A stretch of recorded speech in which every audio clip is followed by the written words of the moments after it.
آپ دیکھو گے تو پھر آپ کو 530 کی طاقت کا پتہ چلے گا۔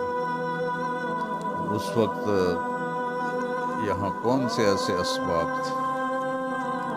تو پھر یہ سب سے بڑا عیسائیت کا گڑھ بن گیا۔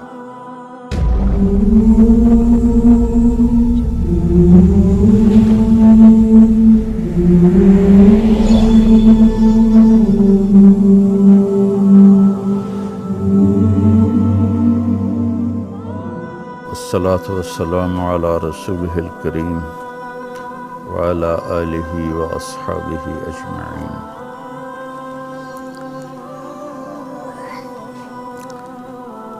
انسانی زندگی جنگلوں سے، غاروں سے شروع ہوئی، اور انسان میں آگے بڑھنے کی، اچھا سے اچھا کرنے کی اللہ نے ایک خواہش رکھی، ارج رکھی۔ تو آپ دیکھیں، کوا جیسے گھونسلہ بناتا تھا آج سے ہزاروں سال پہلے، ویسے ہی اس کا گھونسلہ آج بھی ہے۔ چڑیا جیسے بناتی تھی گھونسلہ ہزاروں سال پہلے، آج بھی اس کا ایسے ہی ہے۔ لیکن یہ شہر ہزاروں سال پہلے جیسا تھا ویسا تو یہ اب نہیں ہے۔ سواریاں ویسی نہیں ہیں، لباس ویسے نہیں ہیں، کھانے ویسے نہیں ہیں۔ یہ اچھے سے اچھے کی خواہش اس کے اندر ہے۔ اس لیے تاریخ کا پڑھنا میں تو سمجھتا ہوں اتنا ہی ضروری ہے جتنا شریعت کا پڑھنا ضروری ہے، کہ بہت مجھے فائدہ دیا تاریخ نے شریعت کے علم کے لیے بھی۔ تو ایران کی تہذیب، روم کی تہذیب اور ہندوستان کی تہذیب، یہ بہت قدیم تہذیبیں ہیں، بہت قدیم ان کی تاریخیں ہیں۔ جو محفوظ ہیں وہ عیسیٰ علیہ السلام کی زندگی سے چند سو سال پہلے سے شروع ہوتی ہیں، پیچھے خاموشی ہے، کچھ پتہ نہیں ہے۔ تو چونکہ ابھی ہمارا موضوع ہے آیا صوفیہ مسجد، تو یہ رومن بادشاہوں نے بنائی، تو ان کی تھوڑی سی پچھلی تاریخ میں آپ کو دیتا ہوں۔ روم ایک بہت بڑا شہر ہے، ہم وہاں گئے بھی ہیں، گئے تھے نا؟ ہاں۔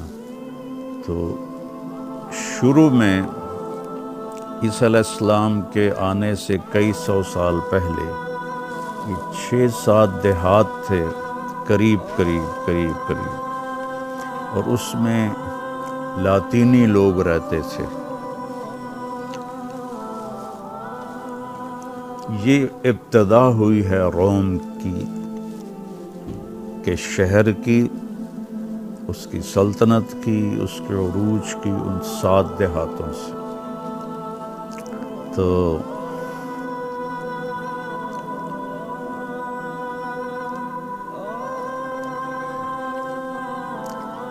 روم کی ایک بہت بڑی سلطنت وجود میں آئی، جس نے آدھی سے زیادہ دنیا پر حکومت کی۔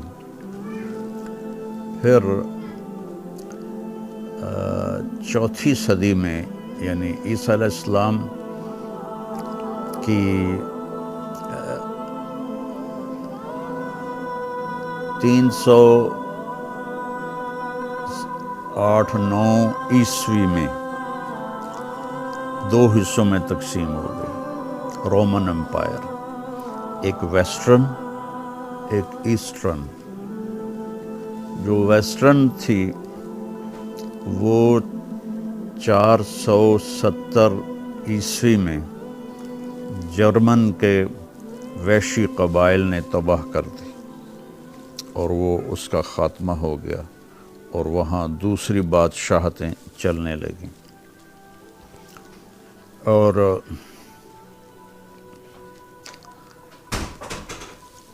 یہ جو مشرقی رومن سلطنت تھی، اس علاقے کا نام تھا بازنطین، پرانا نام۔ تو قسطنطین جب بادشاہ بنا تو اس نے سب سے بڑی سلطنت بنائی، اور اس نے اپنے دارالحکومت کے لیے کسی شہر کو، نئے شہر آباد کرنے کا ارادہ کیا۔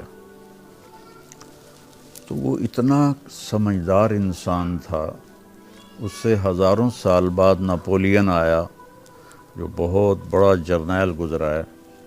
اس نے کہا اگر پوری دنیا میں ایک حکومت قائم ہو پوری دنیا میں، تو اس کے لیے جو کیپٹل ہے وہ استنبول بنتا ہے۔ اس کی اتنی بڑی گہری نظر تھی۔ وہ خود آیا اور اس نے ایک لکڑی لی اور اس سے ایک لکیر کھینچتا گیا کھینچتا گیا کھینچتا گیا۔ اس وقت چونکہ حملے ہوتے تھے وہ فوجوں کے، تو تین طرف سے سمندر نے گھیرا ہوا ہے اس شہر کو۔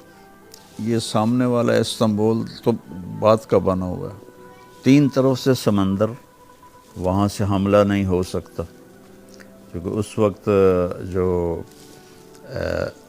نیول جو تھی آرمی وہ بڑی کمزور تھی، کشتیاں تھیں، ایک طرف سے خشکی تھی جس کو آسانی سے کور کیا جا سکتا تھا، لہٰذا جس دن یہ شہر بنا اس دن سے لے کر اسے فتح کوئی نہیں کر سکا سوائے محمد فاتح کے۔ تو اس کے بعد اس نے عیسائی مذہب قبول کر لیا قسطنطین نے۔ اس نے اس کا نام رکھا نیو روم، نیو روم، نیا روم، اصل روم تو ادھر تھا، اس کا نام رکھا نیو روم، لیکن پھر بعد میں بدل کے اپنے نام پر قسطنطینیہ، یہ ہمارے ملک میں پڑھتے ہیں قسطنطنیہ، یہ ہے قسطنطینیہ۔ تو اس نے 330 عیسوی میں ایک گرجا بنایا لکڑی کا۔ یہ جو آیا صوفیہ ہے، یہ لکڑی کا ایک گرجا بنایا گیا تھا، اور صوفیہ مصر میں ایک عیسائی خاتون تھی جس پر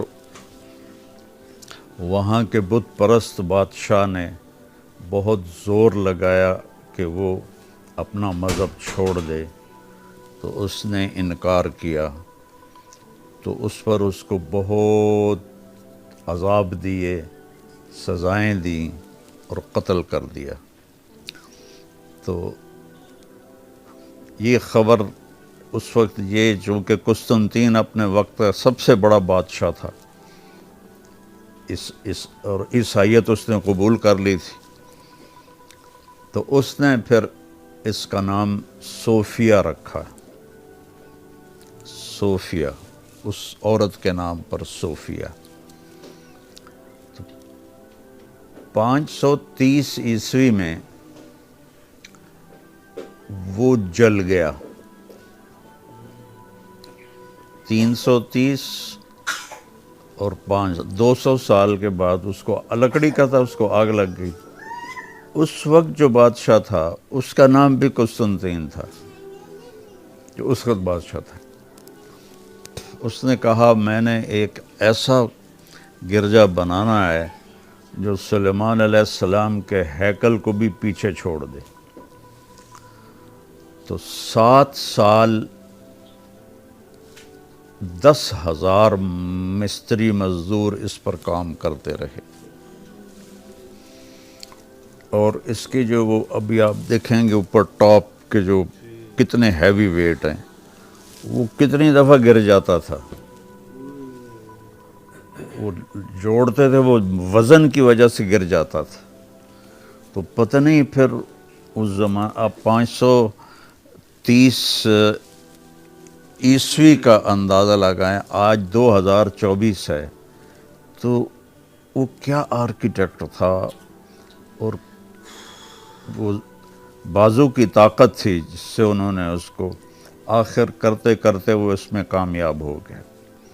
اور 7 سال میں یہ 10,000 مستری مزدوروں اور انجینئرز کی مدد سے یہ گرجا وجود میں آیا.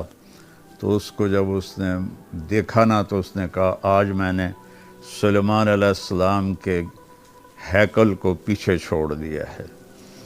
اور بات بھی اس کی ٹھیک تھی. اور ہیکل سلیمانی تو اب ہے ہی کوئی نہیں، پتہ نہیں ہو سکتا وہ اس سے بھی خوبصورت ہو، لیکن جو اس کے آثار باقی تھے اس کے لحاظ سے وہ ٹھیک کہہ رہا تھا. تو 530 سے 537 میں کتنے کو انسانی آرکیٹیکٹ کی ترقی تھی کہ یہ چیز اور وہ نقش و نگار کس طرح انہوں نے بنائے. آپ دیکھو گے تو پھر آپ کو 530 کی طاقت کا پتہ چلے گا. اور اس وقت یہاں کون سے ایسے اسباب تھے. تو پھر یہ سب سے بڑا عیسائیت کا گڑھ بن گیا. عیسائیت کا ویسے تو گڑھ تھا فلسطین، جہاں عیسیٰ علیہ السلام تشریف لائے، اور جہاں سے ہمارے نزدیک تو ان کو اٹھا لیا گیا، ان کے نزدیک پھانسی ہو گئی. تو لیکن اس کے بعد اس کی جو طاقت تھی نا وہ 2 جگہ تقسیم ہو گئی. ایک روم، وہاں کی جو مغربی سلطنت تھی رومن، اس کے بعد جو آئے جرمن قبائل وہ بھی عیسائی تھے. تو روم، پاپائے روم، اور یہ پاپائے استنبول، یہ اس سے بڑا تھا چونکہ یہ طاقتور تھے. تو 330 میں یہ 311 میں شہر مکمل نہیں ہوا، اس قابل ہو گیا کہ اس میں رہا جا سکے. ابھی ادھوری عمارتیں تھیں. تو قسطنطین نے جشن منایا، اور اس میں اس نے ایک لکڑی کے گرجے کی بنیاد رکھی. تو وہ تو ایسے عارضی سا تھا.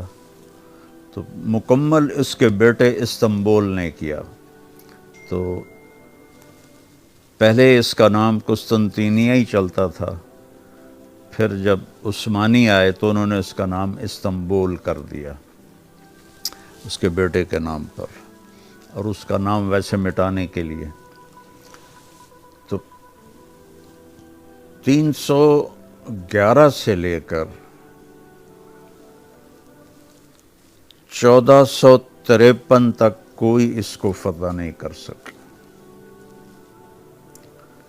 اور مسلمانوں نے مسلمانوں سے پہلے کسریٰ نے، جو ایران کا بادشاہ تھا، اس نے پوری، وہ دنیا کا اس وقت سب سے بڑا بادشاہ تھا، اس نے پوری طاقت اپنے یہاں لا کے کھڑی کر دی اس سمندر کے پار، کہ میں نے اس کو فتح کرنا ہے، نہیں کر سکا.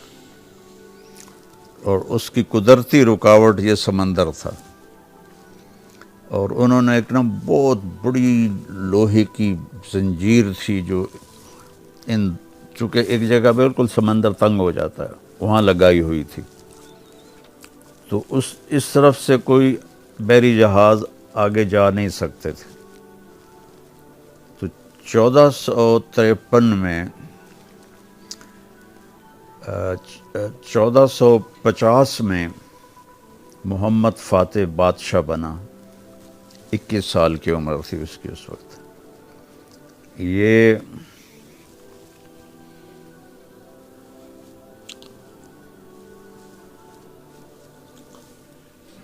تغرل، خیر بعد میں پھر اس کی تاریخ بتاؤں گا. تو اس نے آپ نے بشارت دی تھی کہ پہلا لشکر جو روم کے اس کے کیسر کے شہر پہ حملہ کرے گا وہ جنتی ہوگا، بخشا جائے گا، اور جو اسے فتح کرے گا اس کے لیے جنت واجب ہو جائے گی. تو ہر دور میں اس پر حملے ہوتے رہے. جب مسلمان طاقتور ہو گئے ناکام رہے. حضرت معاویہ رضی اللہ عنہ کے دور میں بھی اس پر حملہ ہوا، اس کے بعد عمر بن عبدالعزیز کے دور میں بھی اس پر حملہ ہوا، اور اس کے بعد عثمانی ترکوں نے اس پر بڑے حملے کیے، کوئی کامیاب نہیں ہوا. تو محمد فاتح نے کہ نصیب میں اللہ نے یہ لکھا تھا، تو جب اس کی عمر 24 سال کی ہوئی تو اس نے لشکر تیار کر لیا. 3 سال اس نے تیاری میں لگائے، اور سارے لشکر میں کوئی بے وضو نہ رہے. دیکھو تیاری کیسے ہو رہی، باقی سارا کچھ ہو، اور سب روزہ رکھیں، اور سب رات کو اللہ سے مانگیں. حالانکہ جنگ کی حالت میں تو روزہ بھی نہیں رکھتے، لیکن سارا لشکر اتنے جوش میں تھا اللہ کے نبی کی بشارت کی وجہ سے. دن میں روزہ رکھ رہے تھے، رات ساری اللہ کے سامنے روتے تھے اور تیاری کرتے تھے. اب جو سب سے عجب، آج تک تاریخ حیران ہے، مورخ حیران ہے. محمد فاتح کو اللہ نے ترکیب سجائی کہ سمندر کی طرف سے حملہ کریں. تو کیسے حملہ کریں؟ سامنے پہاڑ تھے، اور سمندر کے راستے سے جائیں تو آگے ان کی وہ زنجیریں تھیں، ان کو پار کرنا ممکن نہیں تھا. تو اس نے پہاڑوں کے اوپر چربی لگوانی شروع کی. کہاں سے اتنی چربی اکٹھی کی کچھ پتہ نہیں. سارے پہاڑ کے اوپر اور چربی لگا دی، اور پھر جہازوں کو رسے ڈال کے ان کے اوپر کھینچ کے وہ وہ ہو گیا نا، گریس ہو گئی. تو اس کے اوپر بحری جہازوں کو کتنے ہزاروں لاکھوں لوگوں نے کھینچا، اور کھینچ کر ان کو چوٹی پر پہنچایا، اور پھر وہاں سے نیچے سمندر میں ڈالا. تو جب صبح ہوئی تو استنبول والوں نے دیکھا کہ پورا بحری بیڑا سمندر میں آ چکا ہے. تو اس طرف وہ جو قلعے کی دیوار تھی وہ بھی کمزور تھی، اور اتنا کوئی انہوں نے حفاظتی نظام بھی نہیں بنایا ہوا تھا. تو سب کے ہوش اڑ گئے کہ یہ کیا ہوا، یہ کیسے ہوا. کہ یہ دنیا کی تاریخ کا پہلا اور آخری واقعہ ہے. آج تک ایسا نہیں ہوا. اتنے بڑے لشکر کو، 1.5-2 لاکھ کا لشکر تھا، ان کو بحری جہازوں میں بٹھا کر کھینچ کر اوپر لے گئے. پہاڑ، پہلے پہاڑوں کو ہموار کیا پتھر توڑ توڑ کے، پھر ان پر وہ گریس لگائی چربی کی، جانوروں کی چربی، پتہ نہیں اور کس کس چیز کی چربی اللہ ہی جانے. پھر نیچے چربی لگائی، اور راتوں رات انہوں نے جہاز اوپر چڑھائے، اور اگلے دن سمندر کے اندر. اس کو دیکھتے ہی ان اندازہ ہو گیا رومیوں کو کہ ہاتھ سے گیا. تو سارے بڑے بڑے پادری اور ان کے جو راہب تھے آیا صوفیہ میں اکٹھے ہو کے گھنٹی بجاتے ہیں، گھنٹیاں بجا رہے اور دعائیں کر رہے. لیکن اللہ تعالیٰ نے محمد فاتح کے مقدمے، صرف 24 سال کی عمر، ہمارے مولانا علی صاحب 24 سال کے ہیں اس عمر میں. تو وہ انہوں نے دیوار توڑ دی توپوں سے، کیونکہ دیوار کمزور تھی، تو اس طرف انہوں نے دیواریں تین دیواریں بنائی ہوئی تھیں، اور ہر دیوار کے ایک اور دوسری دیوار کے درمیان لمبے پانی کے تالاب تھے، گہرے اور لمبے، جن کو کراس کرنا ہوتا تھا تو وہ پل بچھا دیتے تھے ہینگنگ، اور پھر اٹھا لیتے تھے جب انہوں نے خود نکلنا تھا۔ تو اس وقت جو بادشاہ تھا اس کا نام بھی قسطنطین تھا۔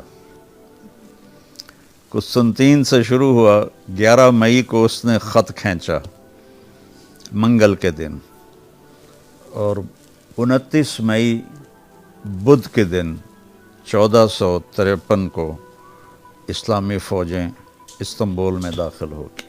تو یہ محمد فاتح کہاں سے آیا تھا لشکر لے؟ یہ سامنے ترکی، ایشیا کا ترکی، عثمانی سلطنت قائم تھی نا، ایشیا کا جو ترکی ہے اس سے آگے تک ان کی حکومت جا چکی تھی، تو وہ صرف یہ استنبول جو تھا یہ قبضے میں نہیں تھا، نہ ہی ان پر کوئی قبضہ کر پایا تھا۔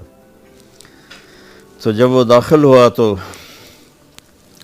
بدھ کا دن تھا، تو اس نے جمعے کا دن طے کیا آیا صوفیہ جانے کے لیے، پہلے دن داخل نہیں ہوا، اور جمعے کے دن وہ اس میں داخل ہوا، اور اس نے وہاں پہلی جمعے کی نماز وہاں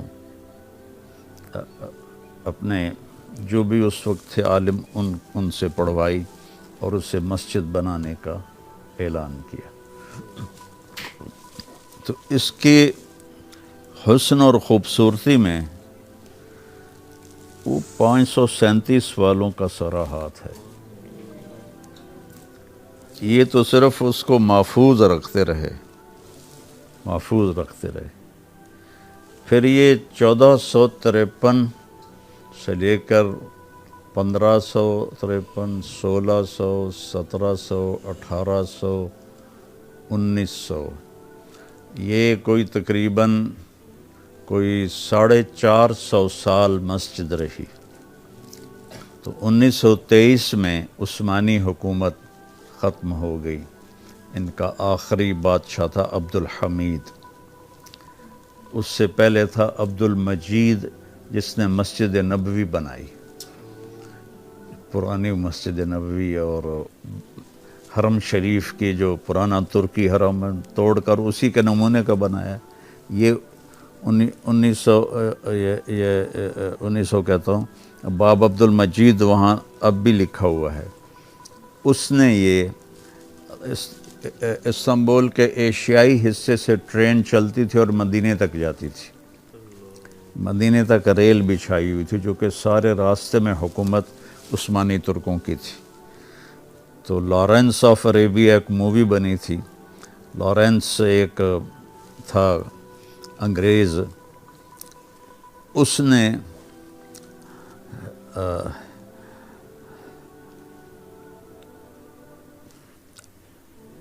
ان شریف مکہ کو ابھار کے اور بغاوت کروا دی عثمانی ترکوں کے خلاف، اور وہ ریلوے لائن توڑ دی، اور پھر عثمانی سلطنت بھی کمزور ہو چکی تھی اس وقت۔ میرے استاد تھے عظیم صاحب رحمۃ اللہ علیہ، سینٹرل ماڈل اسکول، اور کچھ عرصہ میں نے ان سے ٹیوشن بھی پڑھی، تو وہ مجھے جانتے تھے میرا فلموں کا، کہنے لگے طارق تو نے لارنس آف عربیہ دیکھی ہے؟ میں نے کہا سر ابھی تک تو نہیں دیکھی، ریکس سینما لاہور میں لگی ہوئی تھی وہ، تو کہنے لگے ضرور دیکھو وہ۔ تو پھر میں اور گلاب علی ہم دونوں وہ مووی دیکھنے گئے۔ وہ انگلش فلمیں 1.5 گھنٹے کی ہوتی تھی، وہ 3 گھنٹے کی تھی۔ تو اس نے پھر تو عبد المجید نے جب یہ مسجد نبوی بنائی، تو اس کا بھی تھوڑا بتا دوں کہ انہوں نے اعلان کیا کہ پوری دنیا سے تعمیر کے ماہر لوگ ہمارے پاس آئیں، تو 3000 فیملیز یہاں آئیں، تو ان کے لیے انہوں نے الگ ایک شہر بسایا، اور ہر ماہر فن سے کہا کہ اپنے بچے کو فن سکھاؤ اور حافظ قرآن بناؤ۔ تو آنے والوں نے اپنے بچوں کو اپنا فن سکھایا اور ساتھ حافظ بنایا۔ ان کو پھر شفٹ کیا مدینے، اور وہاں ان کے لیے الگ شہر بنایا، اور وہاں سے انہوں نے مسجد نبوی کی تعمیر کی، باوضو اور قرآن پڑھتے ہوئے۔ پوری تعمیر جو ہوئی باوضو اور قرآن پڑھتے ہوئے۔